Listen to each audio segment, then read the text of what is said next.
sobre o uso de BIM para fiscalização de obras públicas. Inicialmente, eu agradeço a presença de todos. É uma satisfação estar aqui. E nós estamos com a casa lotada, isso é muito bom. E nossa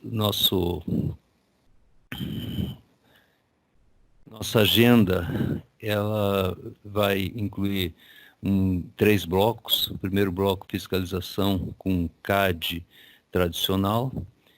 O segundo bloco, falar um pouco rapidamente sobre a situação do BIM no Brasil. E o terceiro bloco, vamos ver alguns casos práticos de fiscalização de obras públicas na área de infraestrutura. Nosso palestrante principal é o João Feijó, nosso consultor na área de BIM para infraestruturas. Ele vai apresentar esses 3 blocos. Nós vamos ter também a participação do engenheiro civil Daniel Queiroz, da Concremat, que vai dar sua visão sobre as empresas privadas. Nós teremos também o professor Antônio Carlos Miranda, da UNB. Ele é o coordenador do curso de pós-graduação em BIM e Infraestrutura da UNB, qual nós agradecemos também a participação. E nós teremos também um depoimento aqui do Coronel Francis Monteiro Guzmão, que é do Departamento de Engenharia e Construção do Exército. Bom, o Eduardo vai ser o coordenador do nosso webinar e eu convido ele a começar a dar as boas-vindas aí e iniciar o seminário. Obrigado, senhor Norival. Solicito que o senhor... Todos estão me vendo? Tudo bem, gente? Sabemos que este assunto, fiscalização de obras, é vasto e que em pouco tempo não vamos abranger a totalidade deste tema, mas tentamos filtrar para ser mais agradável, sucinto e informativo dentro desse contexto. Para não alongarmos, vamos iniciar o webinar e bom evento para todos. Olá, sejam bem-vindos a este webinar com o tema da importância do BIM na fiscalização de obras de infraestrutura. O meu nome é João Feijó, sou especialista técnico na área de infraestrutura e GIS, Sistemas de Informação Geográfica, da empresa ProSystems, e este webinar irá ter sensivelmente 30 a 40 minutos. Tá? No decorrer da apresentação, se vocês tiverem alguma dúvida, poderão escrevê-la aí num chat que aparece aí no vosso interface do webinar, que no fim, quando iremos entrar em discussão, também serão esclarecidas nessa altura, ok? Portanto, a nossa agenda, vamos falar, obviamente temos de fazer uma pequena apresentação corporativa, muitos de vocês já nos conhecem, mas outros não. Portanto, então, iremos nos apresentar e depois iremos falar um bocado do CAD tradicional, seja na elaboração de projetos, obviamente, como na análise e fiscalização, as suas dificuldades. A seguir, iremos abordar o BIM no Brasil, em que ponto de situação que está, e depois, sim, iremos mostrar alguns casos práticos na área de análise e fiscalização. Nós vamos focar muito sobre a tecnologia em BIM, ok? Portanto, como é que se utiliza a tecnologia para fazer esse tipo de análise. Portanto, a ProSystems é uma empresa que já tem 31 anos de mercado, portanto, é uma empresa que já tem um conhecimento e uma experiência vasta no âmbito, seja do setor público e, obviamente, também do privado, apesar do setor público ser o grande core de negócio da ProSystems. É um parceiro da Autodesk, um Golden Partner, também já desde essa altura, e, portanto, está direcionada para a comercialização dessas tecnologias e dessas soluções. Também faz parte do grupo uma empresa chamada CAD Studio, que está mais direcionada para capacitação BIM, seja a nível de treinamento, como somos um Autodesk Training Center, portanto, uma empresa que faz treinamento certificado, e também um Autodesk Certification Center, e, portanto, a CAD Studio é uma empresa que está muito direcionada para treinamento e na área de serviços também, consultoria e assessoria técnica. Bom, então agora vamos falar um pouco do CAD e das limitações do CAD sobre esta temática que nós estamos a falar, não é? Mas, de modo geral, portanto, o desenho assistido por computador, vulgarmente conhecido por CAD, veio substituir um processo até então manual e proporcionou mais qualidade, eficiência e agilidade, isso não há dúvida nenhuma. A partir da ampla aplicação, os sistemas CAD começaram a enfatizar o projeto e os desenhos foram automatizados. E, portanto, desde então, estes programas computacionais se tornaram indispensáveis na indústria do AEC, na arquitetura, engenharia e construção. Claro que tem vários problemas e também com o tempo há uma evolução grande também das tecnologias, dos softwares e, portanto, começou a ficar um pouco desfasado sobre as exigências de hoje em dia.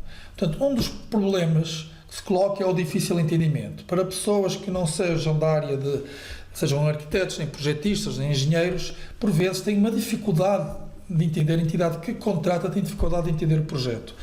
Nem que seja também para uma discussão pública, por exemplo.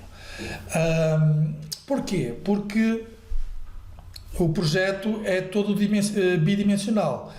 A representação é limitada, ao passo que considera basicamente parâmetros geométricos dos elementos a serem construídos, consistindo também basicamente em linhas geométricas, sem especificações de volume, de custos e de elementos e outro tipo de atributos que são necessários. Ok? Portanto, esse é um dos problemas que o CAD tradicional tem. Outro tem a ver com foco em produção de desenhos. As informações do projeto estão espalhadas por vários arquivos, portanto não há uma relação direta entre todos estes arquivos, portanto os arquivos são independentes e o que torna uma difícil gestão de toda essa informação. Outro ponto também que considero importante é o que chamo a insegurança, não é? Portanto, os projetos produzidos desta forma mais tradicional de CAD desencadeiam situações suscetíveis a falhas, a inconsistências. Tais situações fazem com que haja perda considerável do valor de informações de projeto. Outro dos pontos é a dificuldade para mudar o projeto quando já está numa fase adiantada. É muito comum, uma vez que nas tecnologias baseadas em BIM essa informação está correlacionada, portanto é paramétrica, qualquer alteração que se faça, ela ajusta automaticamente. Em AutoCAD isso não é possível, portanto, qualquer alteração que eu tenho de fazer, eu tenho de reproduzir essa alteração manualmente em todos os arquivos necessários. E por vezes também há falhas, porque muitas vezes essa alteração não é refeita em alguns arquivos. E portanto cria depois esse desfazamento nos projetos. Outra dificuldade também tem a ver com a compatibilização entre as várias disciplinas e, portanto, também a ver com a automatização dos desenhos representados em CAD, que tem falhas passíveis e inconsistentes. Portanto, o que eu quero dizer com isso, como a informação é bidimensional, portanto, a compatibilidade é muito difícil de fazer. Como nos ambientes e tecnologias BIM, além da informação associada a esses elementos têm uma representação tridimensional, portanto torna muito mais fácil perceber se, por exemplo, uma tubulação de drenagem está a interferir, por exemplo, conduto de eletrónica ou elétrica, ou na área de predial, se um elemento estrutural tem alguma interferência também com um elemento arquitetónico ou hidrossanitário, por exemplo. Enfim, portanto, o CAD tradicional tem uma série de limitações que são resolvidas com a implementação da tecnologia BIM.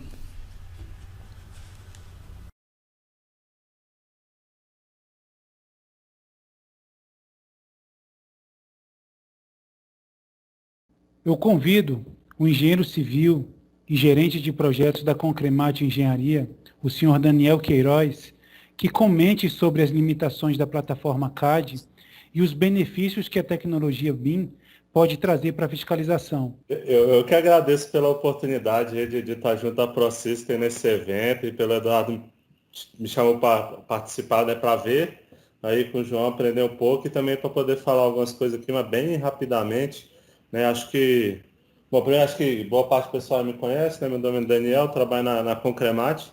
A Concremate é especialista justamente nisso, gerenciamento, fiscalização e supervisão de obras, né, também faz projetos, eu por acaso estou no setor lá de projetos, não no fiscalização de obras, mas a gente interage bastante com os nossos colegas lá. Né? E o João estava falando ali na parte de CAD sobre a dificuldade de integração dos documentos quando você usa CAD, na dificuldade de compatibilizar as diferentes disciplinas, né?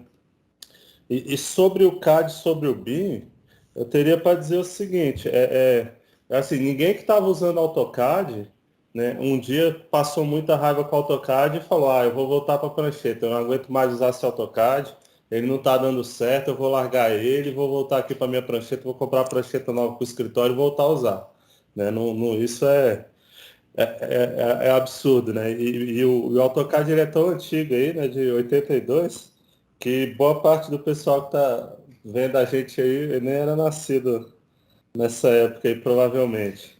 Né? E a mesma coisa vai acontecer com o BIM. Acho que depois que você começar a trabalhar com modelos 3D, com informações, é muito difícil você parar em algum momento e falar, não, esse processo de agora não está dando certo, vamos voltar para o processo anterior de usar o AutoCAD 2D, compatibilizar tudo em 2D e quantificar em 2D.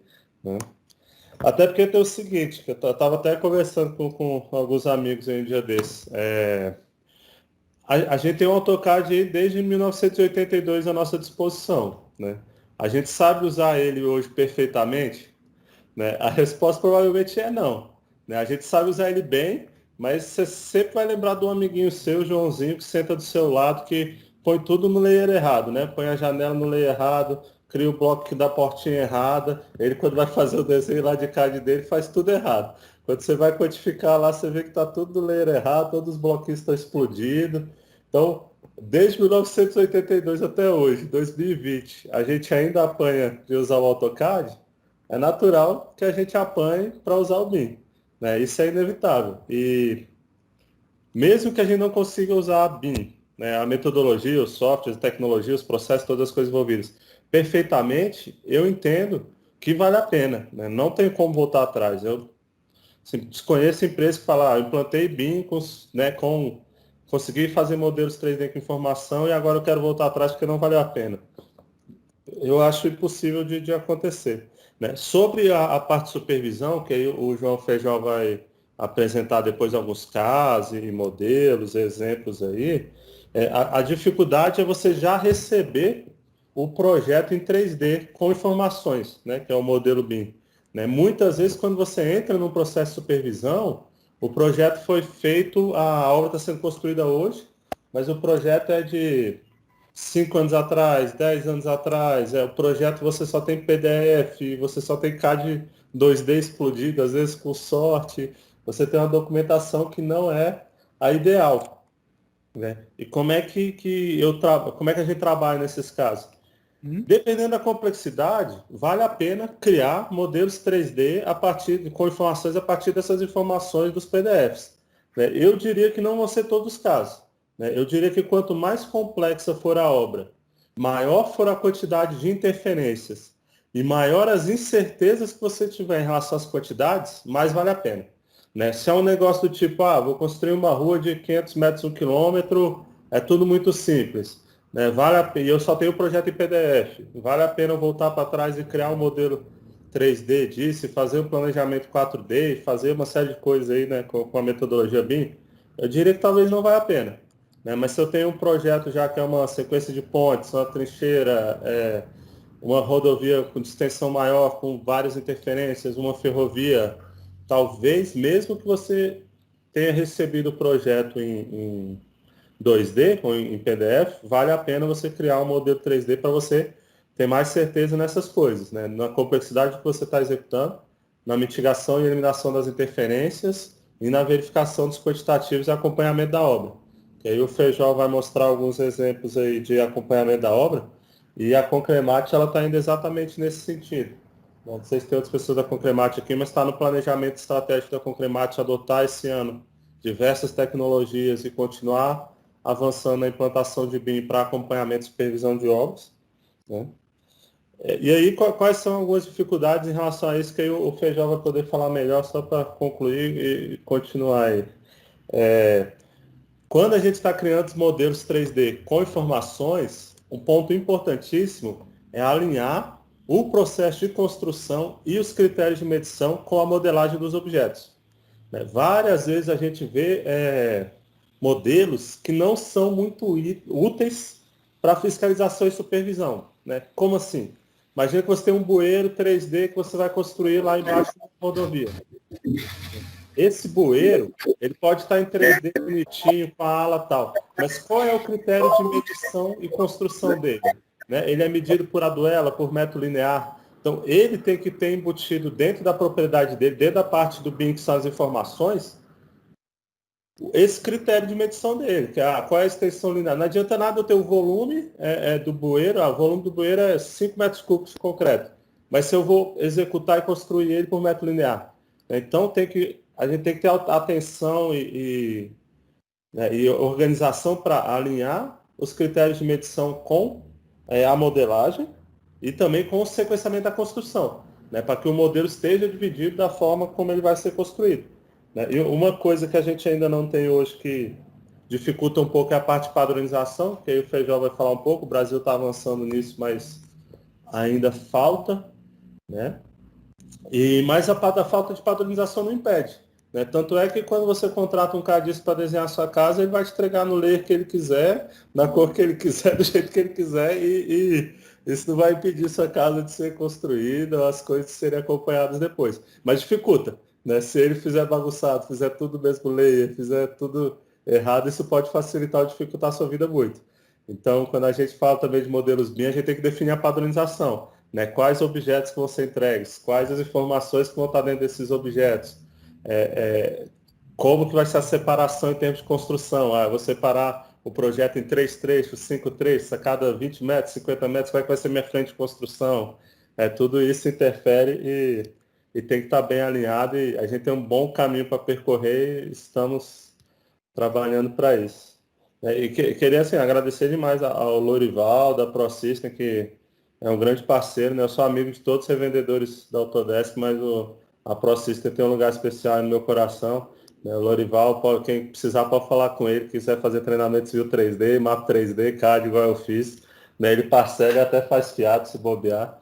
Então, eu queria agradecer e devolver a palavra para o Eduardo, para o João. Daniel, muito obrigado pela sua explanação e por você sempre ser nosso parceiro aí. Dando continuidade, vamos abordar sobre o BIM no Brasil.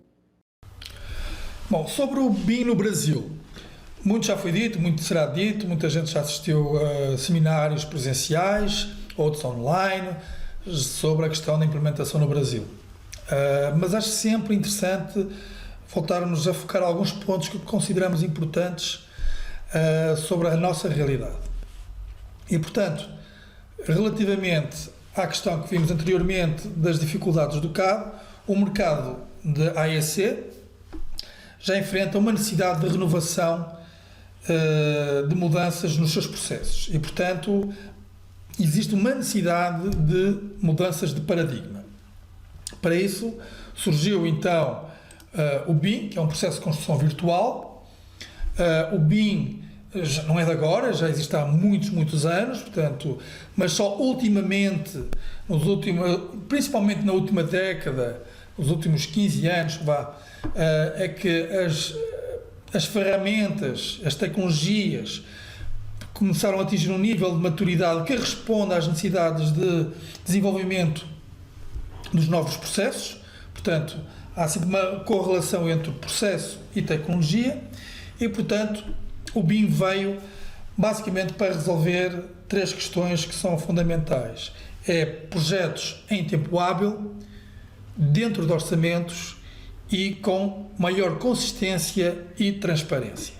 Portanto, isto foi só um pequeno apanhado da questão do BIM, muito se poderia dizer, mas eu acho que é mais relevante falar sobre a realidade de implementação do BIM hoje no Brasil. E, portanto, como já sabem, o Decreto 10.306 de 2 de abril de 2020 foi estabelecer a utilização do BIM na execução direta e indireta de obras e serviços de engenharia realizados pelos órgãos e entidades da Administração Pública Federal. Obviamente que isto está dentro de um quadro de estratégia nacional de disseminação da modelagem de informação de construção, apesar de ser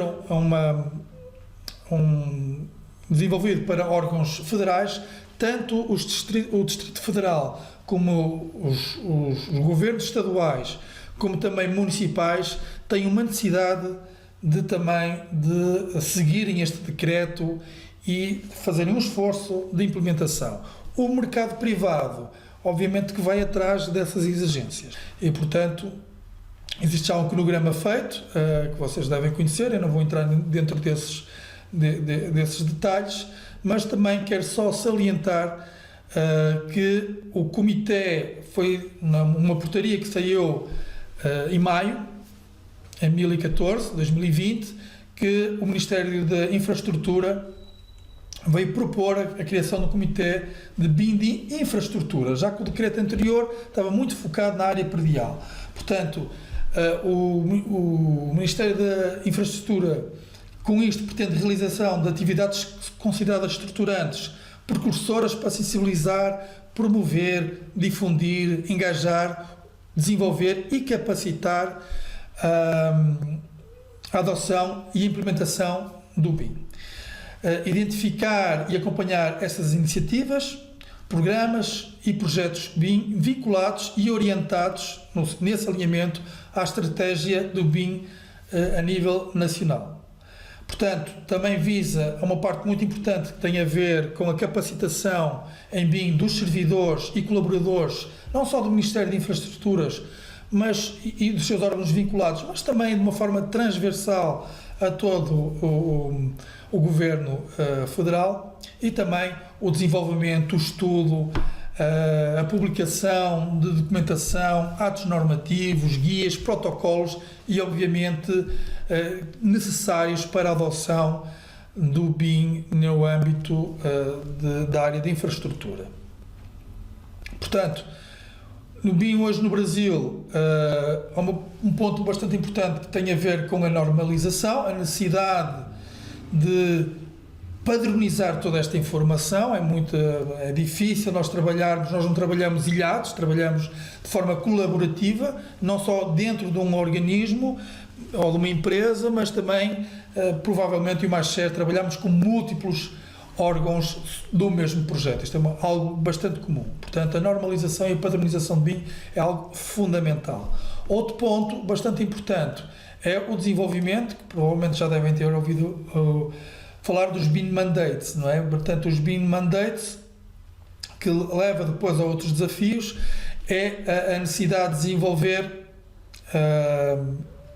uma série de regras, que podem ser provavelmente para termos de referência, de como é que a informação tem de ser capturada, como a informação tem de ser processada e como a informação tem de ser entregue.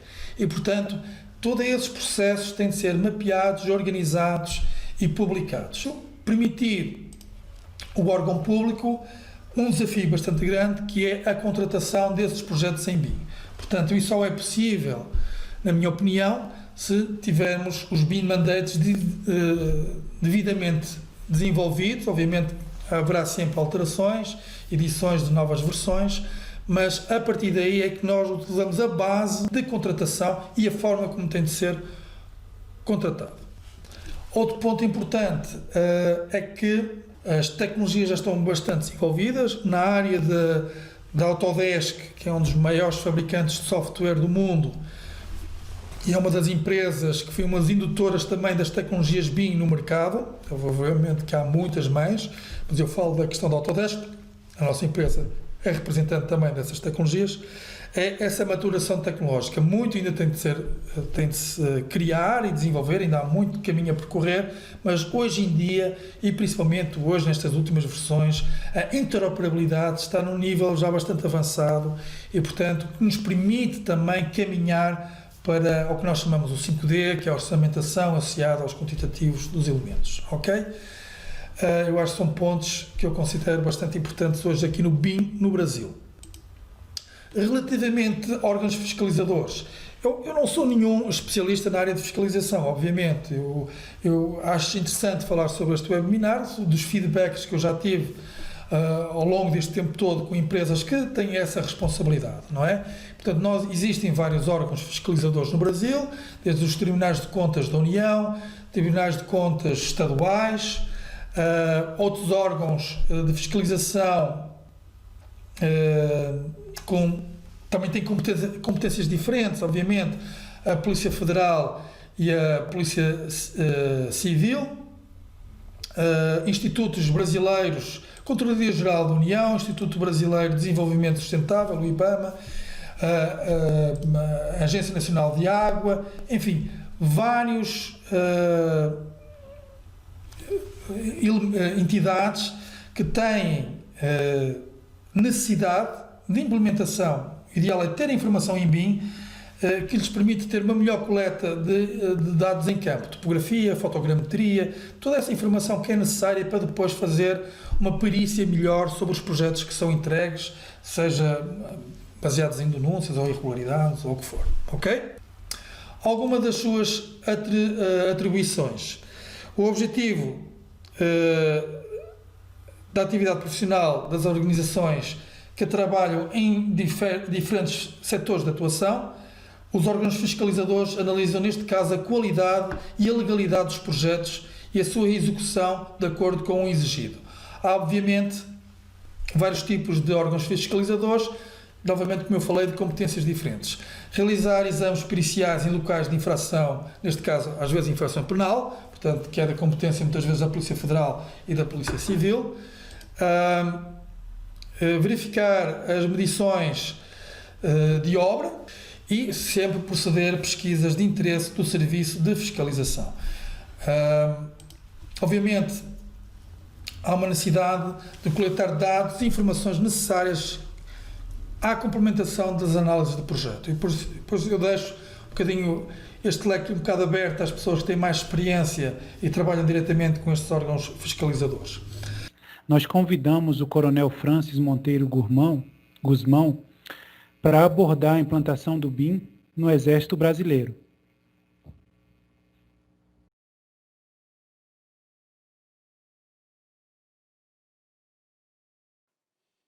Bom dia a todos.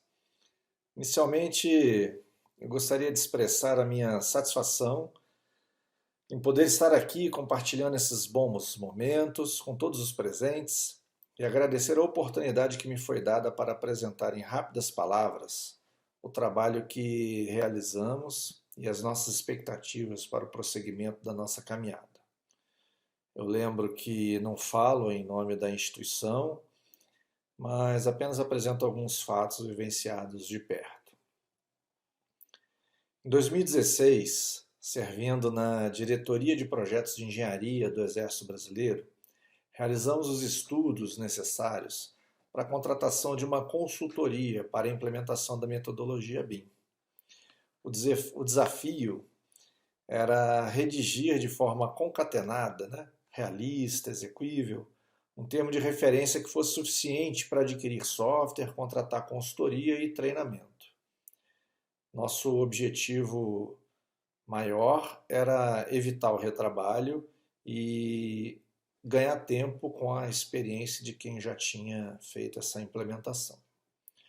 O trabalho bem-sucedido permitiu a implementação da metodologia BIM a partir de março de 2017, culminando com a entrega do projeto piloto de uma edificação com aproximadamente 22 mil metros quadrados, totalmente modelada em BIM, de forma colaborativa, com aproximadamente 25 disciplinas compatibilizadas em 11 de dezembro de 2018.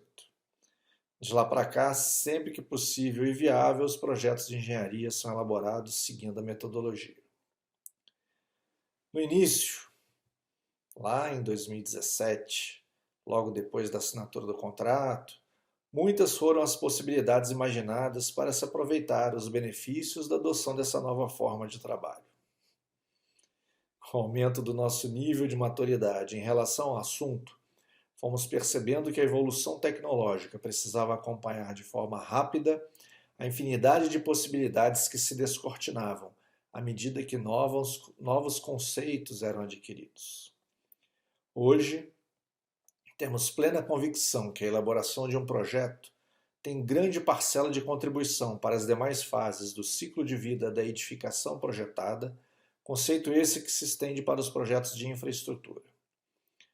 A infinidade de softwares disponíveis no mercado, a grande dispersão que temos em todo o território nacional e a diversidade de empresas contratadas para os mais diversos tipos de serviços nos impõe a elaboração de orçamentos detalhados, consultando bases de dados nacional e regionais, além do fato de que o software de orçamento precisa conversar com os demais softwares de projeto, conforme o conceito OpenBIM.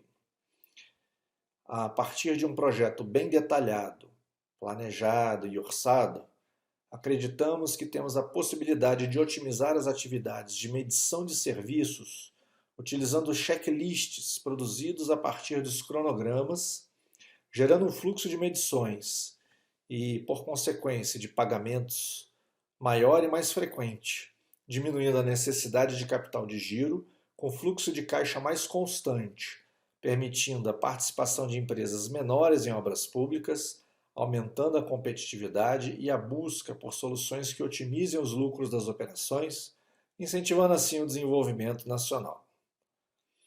Dessa forma, com essas pequenas ideias, espero ter despertado interesse para as questões abordadas, no sentido de fomentar a busca por soluções tecnológicas atualizadas para a elaboração de projetos de arquitetura e engenharia, aproveitando a conjuntura para capacitar-se, preparando-se para a retomada do crescimento nacional que está por vir. Muito obrigado.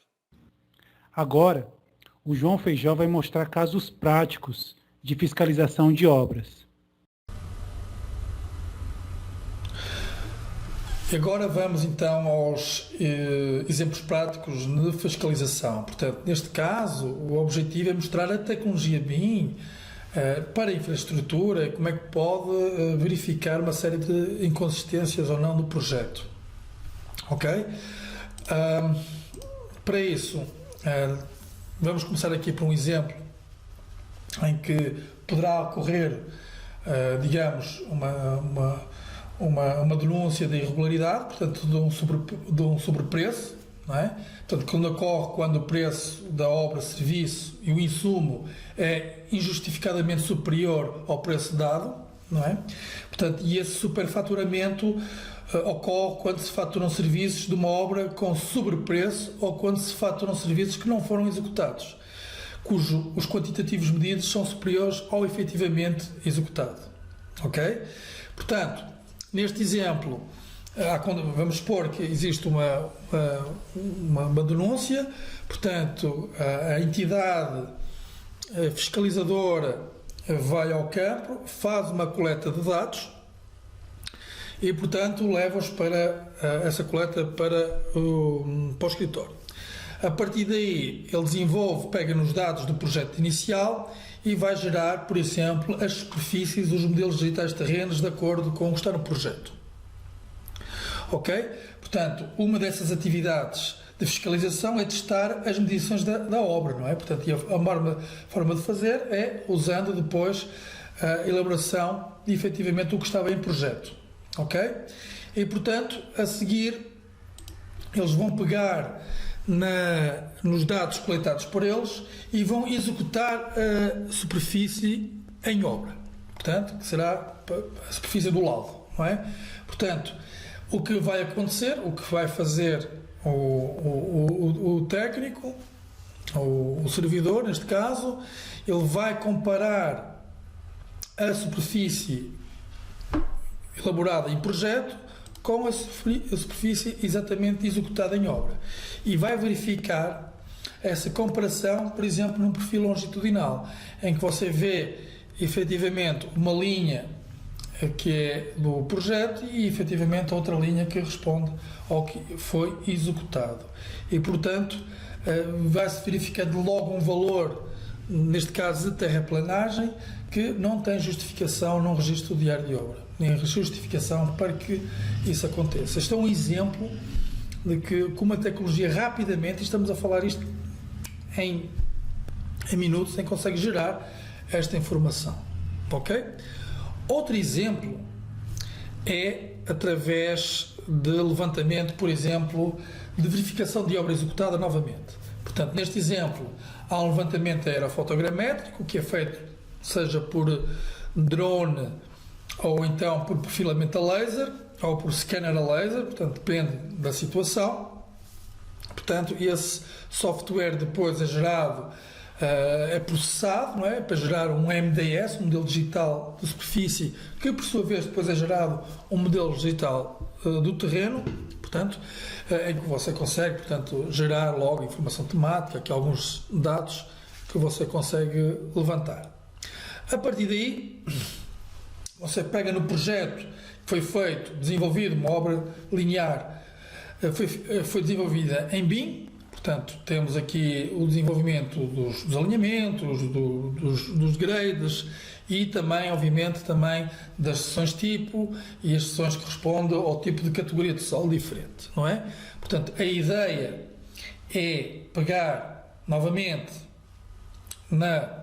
no projeto, pegar um levantamento de obra executada e pegar no levantamento feito por drone e fazer essa comparação de acordo com alguns elementos também que nós levantamos a nível de geotécnico, como por exemplo a terceira categoria de solo, solo rochoso, não é? Portanto, tem um custo bastante maior de extração.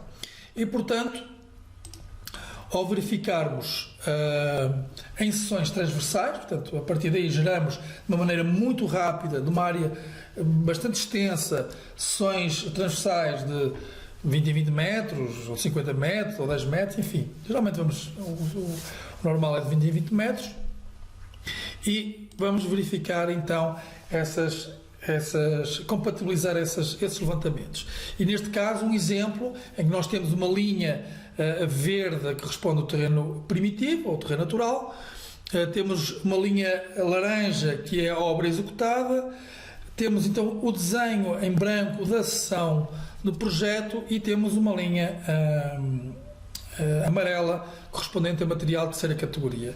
E, portanto, verificamos que a área que foi realmente executada é muito maior que o que está em projeto. Isto é um dos exemplos, rapidamente, que se consegue verificar no projeto, em qualquer trecho que nós estamos a analisar. Ok? Vou dar aqui outro exemplo de outra imagem, de outra sessão. Portanto, neste caso, não tem terceira categoria, só obra executada e, portanto, não vemos grandes diferenças. Portanto, dentro da tolerância está correto, sem problema nenhum. Depois temos aqui outra sessão em que já realmente há ali um corte um bocadinho mais extenso, mas que pode ser devidamente também explicado pelo empreiteiro, não é? Portanto, o empreiteiro pode ter uma justificação para isso acontecer, mas tem de justificar o que é detectado. E, portanto, este tipo de informação, quando é feito somente em AutoCAD, é muito difícil nós compatibilizarmos isso. É quase impossível até. E, portanto, nós não somente olhamos para as medições, para o que é detectado nas medições, mas depois pegamos nessas medições e vamos verificar isso a nível de projeto, a nível de uma plataforma BIM, para verificar realmente se há ou não alguma inconsistência no projeto. Portanto, isto é um outro exemplo que nós podemos utilizar. A seguir, passamos a um exemplo 3. Aqui o que é? Muitas vezes a entidade pública recebe, porque não é exigido contratualmente, por vezes recebe somente até um PDF, não é? Ou então a empresa pode até ter a informação que é gerada em BIM. Ele até pode já fazer isso, mas contratualmente não exige que o modelo seja entregue em BIM. E, portanto, o que se faz, pega-se no projeto, exporta-se tudo em AutoCAD e entrega-se essa informação em AutoCAD.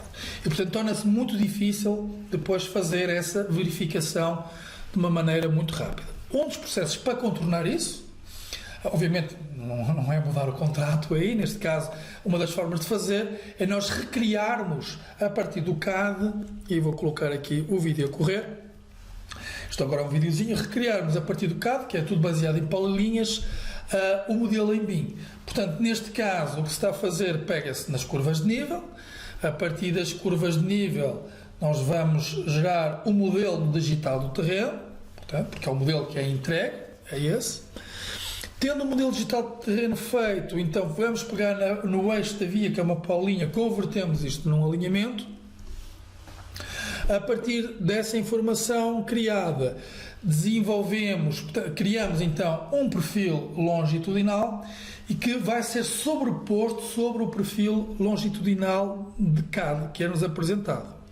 E, portanto, ajustando um bocado essa informação do BIM a nível de cotas verticais, de informação vertical como horizontal, a nível de destacamento, para bater exatamente sobre o perfil apresentado, você consegue rapidamente verificar um perfil longitudinal, um grade sobre o outro. E neste caso específico, eu vou andar um pouco aqui mais à frente, é isso que nós estamos a ver, cá está, portanto, ele gera o perfil, vou mover o perfil e vou compatibilizar um perfil em cima do outro. Cá está, era exatamente aqui que eu queria chegar. Ok? Portanto, ao verificar o perfil em cima do outro, você verifica que a linha do terreno apresentado no perfil do CAD é bem diferente sobre a linha de terreno gerado pela produção, a criação do modelo digital do terreno, a partir da informação que eles nos forneceram. Portanto, eles fornecem, a empresa fornece essa informação é recriada no modelo BIM e depois é comparada com o modelo CAD. E há um desfazamento que, neste caso, chega sensivelmente a 1,5 m, em alguns casos até 2 metros. E, portanto, isso, verificando sobre a linha de grade do projeto, vai haver aqui uma discrepância total relativamente aos volumes que vão ser apresentados, não é? Portanto, a partir daí pode-se também gerar as seções tipo, de acordo com o projeto assim o exige, e gerar depois a modelação do corredor, tá? E a partir da modelação do corredor nós conseguimos então gerar rapidamente volumes, seja de pavimentação, seja volume de pavimentação, quando eu falo de pavimentação de materiais também, não é? Seja de terraplanagem, e gerir rapidamente esta forma como está a ser apresentada no vídeo de todos esses perfis. Portanto, eu não estou a criar o projeto, eu simplesmente estou a recriar o projeto a partir da informação que é entregue. E, portanto, rapidamente também, com um bocadinho mais de trabalho, obviamente, mas consegue-se extrair esses quantitativos e comparar com aquela informação que é entregue pela empresa que elaborou o projeto, neste caso, ok? Por fim, vamos a mais um exemplo, que é a compatibilidade de redes de infraestrutura. Porque um dos problemas recorrentes durante a execução de uma obra é a interferência entre os diferentes sistemas que a compõem. Portanto, neste caso, vamos ver o que é uma rede de esgoto com uma rede de drenagem. Portanto, a tecnologia BIM permite a detecção dessas interferências, tem ferramentas específicas para isso, na qual, depois de detectar se realmente há interferências, gerar depois um relatório ou uma OS, uma ordem de serviço, que será depois colocada no laudo. Portanto, aqui o que nós estamos a ver Portanto, é o levantamento dessas duas redes. Portanto, as redes são carregadas diretamente para uma tecnologia específica para isto, em que ele carrega diretamente as redes que são desenhadas em software, por exemplo, o Civil 3D, e, portanto, o que vai fazer o técnico é comparar a rede de drenagem com a rede de esgoto e verificar efetivamente se há interferências. E o que nós estamos a ver são múltiplas interferências, dutos de esgoto que rompem PVs de drenagem e vice-versa, redes que estão sobrepostas uma em cima da outra e, em alguns casos, também verificar se o recobrimento mínimo exigido pelo diâmetro daquele tubo está a ser respeitado ou não. Portanto, esse tipo de ferramentas que a tecnologia BIM nos dá, algo que com o AutoCAD era praticamente impossível fazer. E, portanto, isso se poderia passar em branco, as obras são executadas, as obras vão ter problemas mais à frente, depois fazem-se retificações, às vezes não são as corretas, a obra depois pode ser embargada, enfim, é um prejuízo geral para todos e, obviamente, o maior prejudicado é o cidadão, não é? E, portanto, com esta última caso prático, finalizo esta pequena apresentação na área da fiscalização. Eu vou, então, somente colocar alguns pontos necessários na conclusão. Portanto, o BIM, obviamente, pode auxiliar no desempenho das macroatividades da fiscalização de obra e, por consequência, reduzir os problemas de obra. Portanto, é um caso que acabamos de ver neste exemplo 4. Também identificar os problemas existentes em obras públicas, portanto, e também, portanto, verificar a conformidade com o projeto executivo, ou o projeto executivo, conformidade, não é? Portanto, ao explorar um projeto executivo, empregando todos estes testes de conformidade pontuais, contratado pelo poder público, consegue extrair informações empregando funcionalidades de BIM de forma a simular as macroatividades da fiscalização de obra.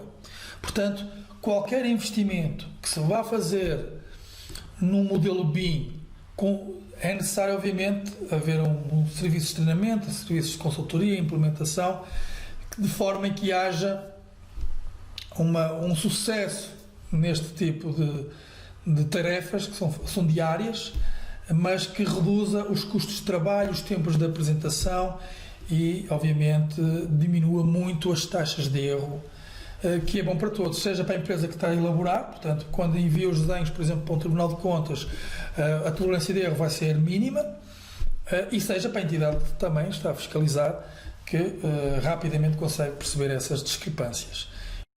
Convidamos o professor PhD Antônio Carlos Miranda para abordar sobre a contribuição da UNB na disseminação do BIM no Brasil, bem como o potencial do BIM na fiscalização de obras públicas. Obrigado, professor. Obrigado, Eduardo. Obrigado aí, Loival, ProSystem, Daniel está aí, vários parceiros estão assistindo. Bom, vou falar assim, as pessoas, eu acho que talvez os engenheiros talvez tenham uma visão um pouco restrita da universidade, que é que ela pode estar oferecendo, mas ela pode oferecer muita coisa, tá? Dependendo das demandas, tá? Então, a universidade pode oferecer cursos, assim, vou colocar cursos, pesquisa, extensão. Tá? Vou pegar o gancho aí que é sobre a fiscalização de obras. Há mais ou menos uns 4 anos atrás,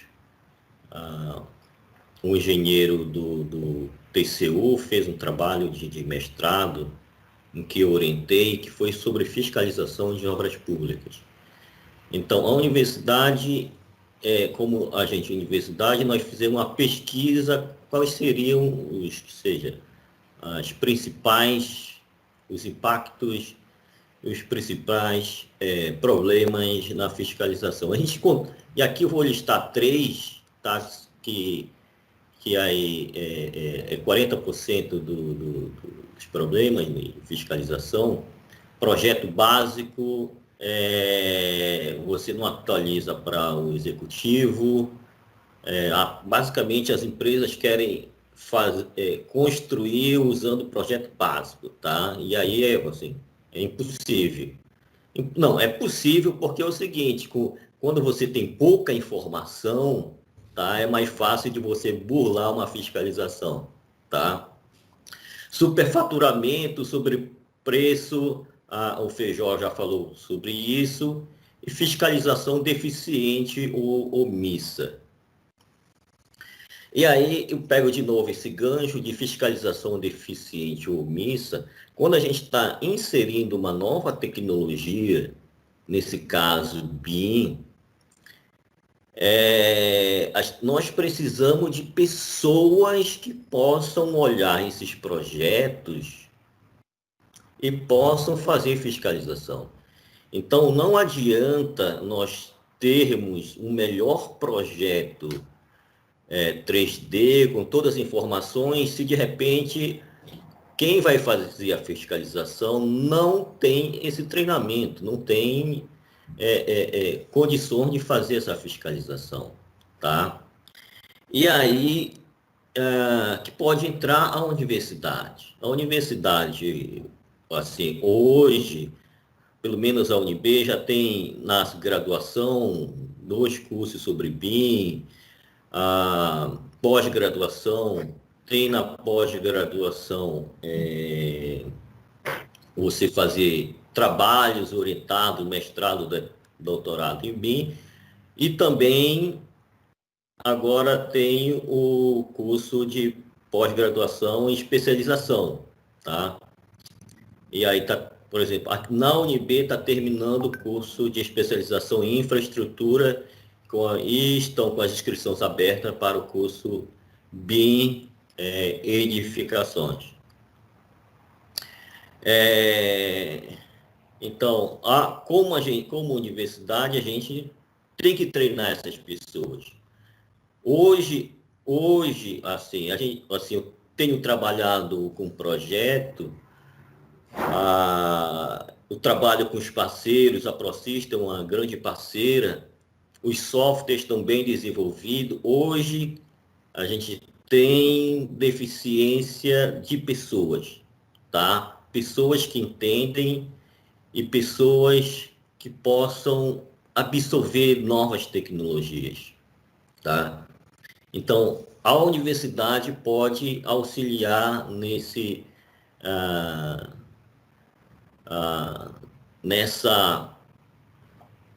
nesses cursos, que seja, tá? Um treinamento, que seja.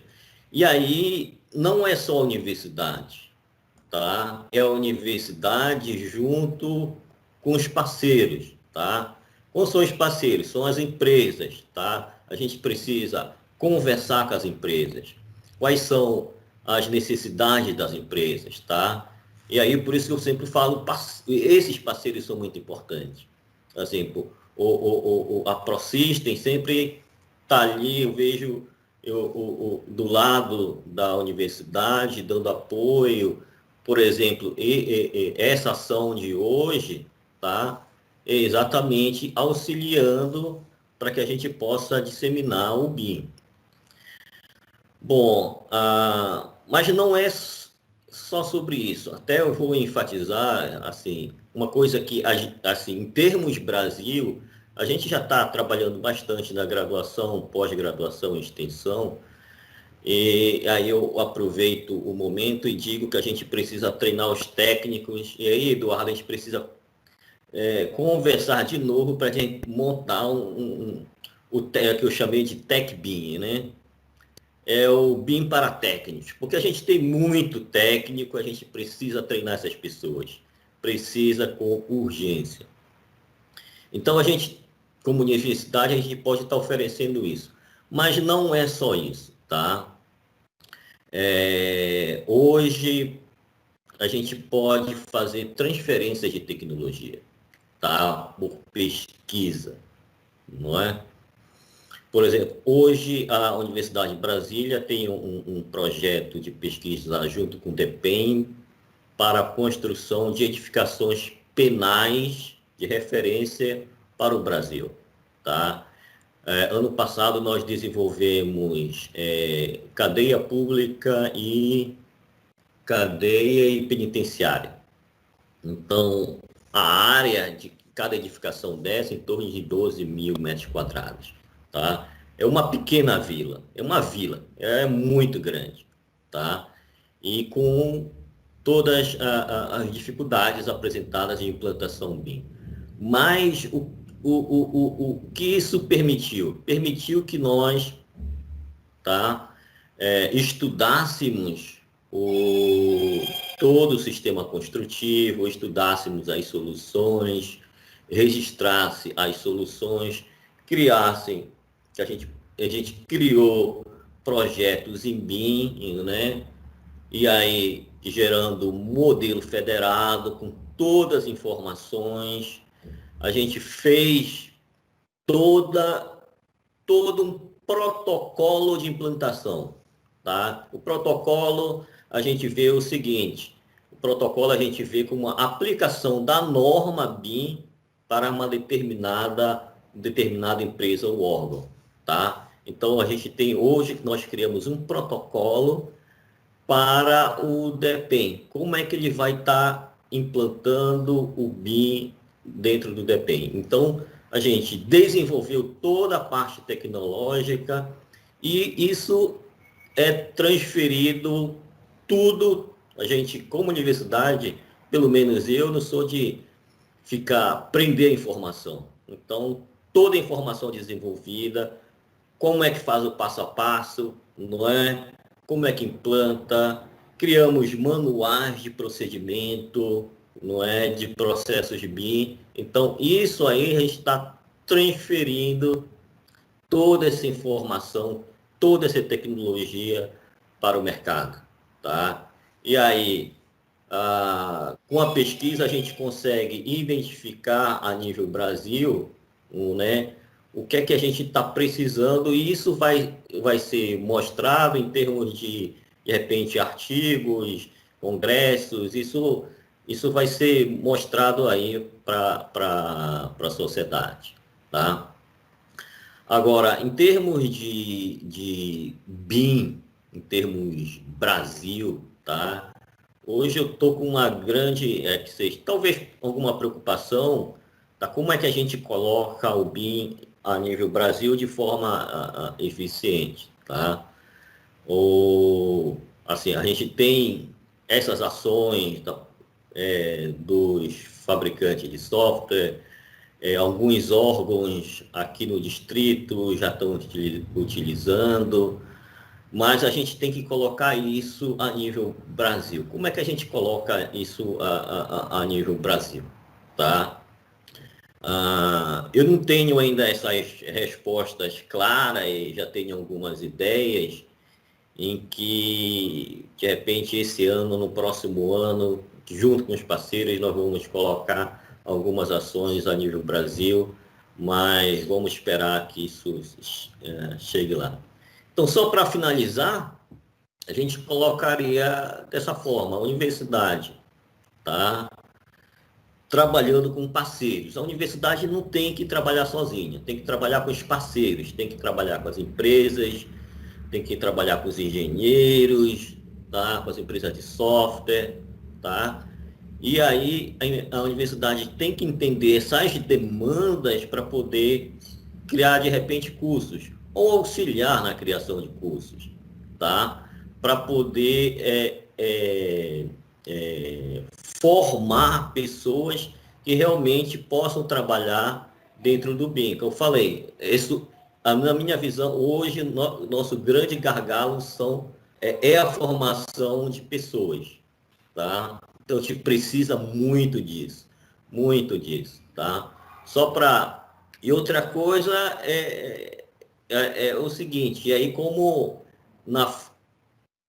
esse foi um aprendizado dentro desse projeto que eu falei, né?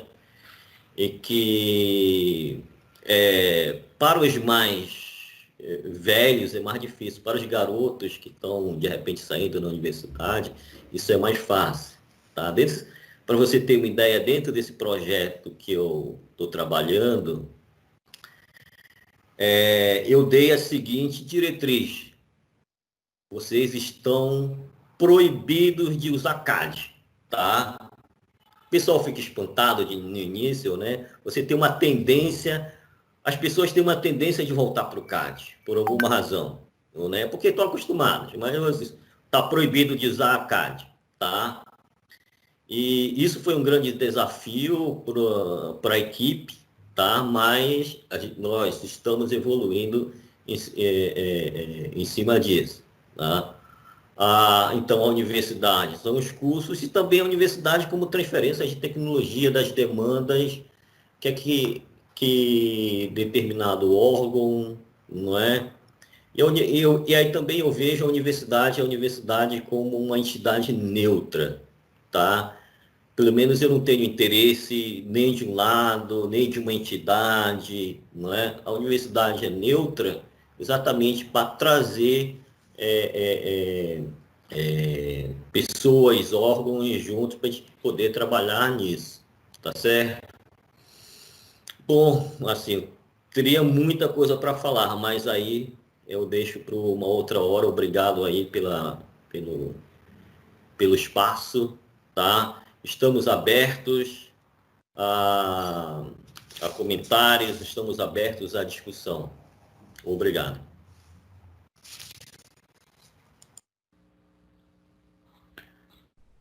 Agradecemos ao professor Miranda e agradecemos também a todos que participaram da apresentação, a todos os palestrantes, e esperamos que o evento tenha sido produtivo e informamos que os questionamentos serão enviados e respondidos via chat, que foram feitos via chat, serão respondidos para todos. E espero que vocês tenham gostado. Muito obrigado.